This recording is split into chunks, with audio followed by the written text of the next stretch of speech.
on parle de la situation de marché, des scénarios de marché de CPR Asset Management chaque mardi. Et c'est Arnaud Faller qui est avec nous par téléphone, directeur des investissements de CPR AM. Bonjour et bienvenue Arnaud. Merci d'être avec nous. Des scénarios de marché tactiques à 3 mois que vous réajustez tous les mois chez CPR Asset Management avec aujourd'hui 3 scénarios, un scénario central et 2 scénarios alternatifs de risque. Arnaud, le scénario central paraît être le scénario idéal pour les investisseurs aujourd'hui, le scénario qu'on aimerait voir se dérouler pleinement, c'est-à-dire l'idée d'une normalisation graduelle et ordonnée des marchés et notamment des marchés obligataires. Effectivement, dans ce scénario-là, on verrait les taux monter, mais dans l'ordre, et qui, en gros, autour d'un 60 qu'on a aujourd'hui. Et ça permettrait évidemment à la confiance de revenir et au marché d'actions de progresser encore un peu, toujours avec une rotation sectorielle et de style qui a été marquante depuis quelques semaines et qui continuerait encore dans ce scénario-là. Et donc on verrait les valeurs décotées progresser plus que les valeurs de croissance. Et donc les pays aussi où il y a la concentration des valeurs décotées encore plus fortes progresser, à l'image de la zone euro et de l'Amérique latine par exemple, au-delà des marchés américains stricto sensu. Ouais. Des écarts de performance déjà très très importants. Alors on peut regarder ça de manière en termes de style entre la croissance et les valeurs cycliques ou value. Arnaud, moi il y a un secteur qui me marque aujourd'hui, c'est le secteur du voyage et des loisirs en Europe. Quand on regarde l'indice sectoriel du Stock 600 Travel and Leisure, il est revenu au plus haut historique, effaçant complètement la crise pandémique. C'est quand même un des secteurs les plus fragilisés, on peut l'imaginer en tout cas sur le moyen long terme par cette crise pandémique, et c'est un secteur boursier qui vient d'effacer la crise aujourd'hui. Oui, c'est-à-dire que les marchés sont très forward-looking, c'est-à-dire qu'ils regardent très loin devant.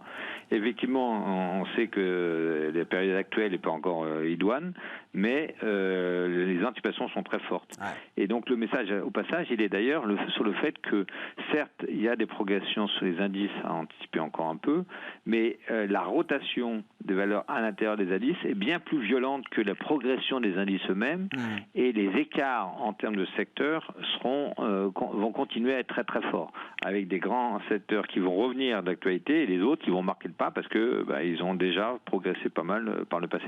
Effectivement, donc un scénario central auquel vous donnez une probabilité de 60% aujourd'hui, et je le disais, 2 scénarios alternatifs. Le premier risque pour vous, c'est le risque d'emballement. C'est un scénario pour lequel vous affichez une probabilité de 25%. Emballement, bien sûr, sur le marché obligataire. C'est une correction du marché obligataire qui dégénérerait et une remontée des taux qui se ferait à une vitesse peut-être trop douloureuse pour les investisseurs. C'est ce qu'il faut comprendre, Arnaud. Exactement. C'est parce que, évidemment, aux États-Unis, on voit bien que l'économie repart. Et en plus, le plan Biden des 1900 milliards est évidemment très conséquent. On va y avoir les versements des chèques de manière imminente. Donc la consommation va très très bien se tenir. Et dans ce scénario-là, on aurait une machine, entre guillemets, qui va s'emballer. Et donc les taux longs qui remonteraient à 2%.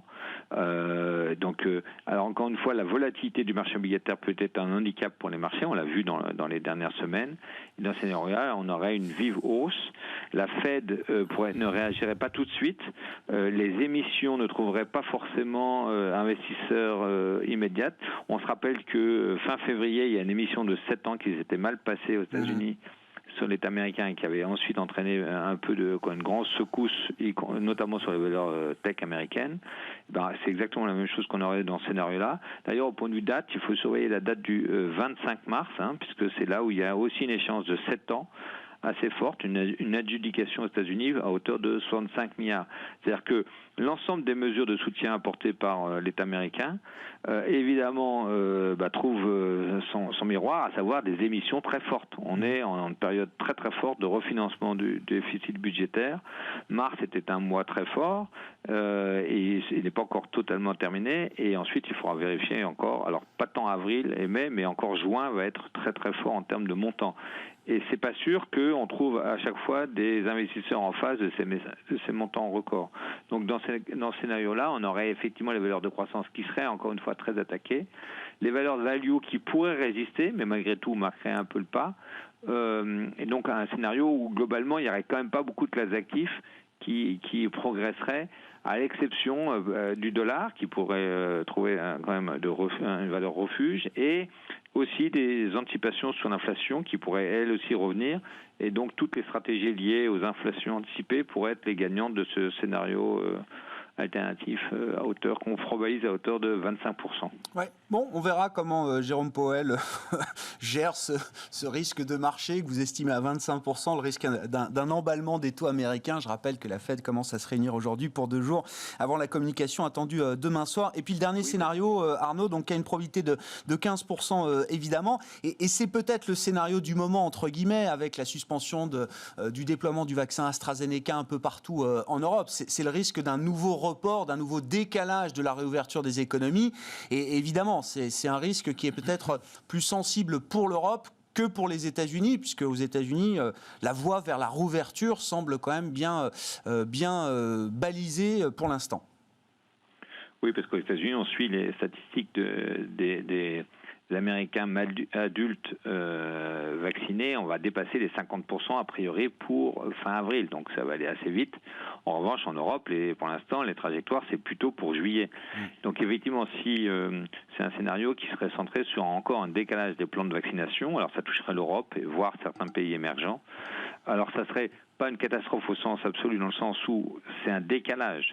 En gros, on aura la sortie du tunnel assurée, mais encore une fois décalé dans le temps. Et donc là, les gagnants seront justement les valeurs tech américaines qui sont orientées sur le travail à la maison, etc. En revanche, les valeurs décotées c'est le seul scénario où les valeurs décotées européennes ou japonaises, etc. seraient délaissées. Et c'est le seul scénario aussi où les taux longs rebaisseraient un peu. Mais encore une fois, c'est quelque chose à surveiller. Aujourd'hui, c'est pas sûr. On l'a mis qu'à 15%. Évidemment, le sujet sur le vaccin AstraZeneca est lié à ce scénario-là. On va voir ce que va décider l'agence européenne jeudi, si elle va quand même reprendre et réautoriser la vaccination avec ce vaccin. Bon. C'est évidemment clé pour l'Europe. Ouais. On suivra effectivement la décision de l'autorité européenne du médicament qui, d'ores et déjà, hier, a réaffirmé que les bénéfices du vaccin AstraZeneca étaient largement supérieurs aux risques potentiels. On attend une communication plus officielle, plus précise de la part de l'autorité européenne du médicament. Alors, jeudi au plus tard, peut-être dès aujourd'hui, on suivra évidemment ce rendez-vous important pour le déploiement de la vaccination en Europe. Merci beaucoup Arnaud. Arnaud Faller qui était avec nous par téléphone dans cette édition de la mi-journée de Smart Bourse, le directeur des investissements de CPR Asset Management.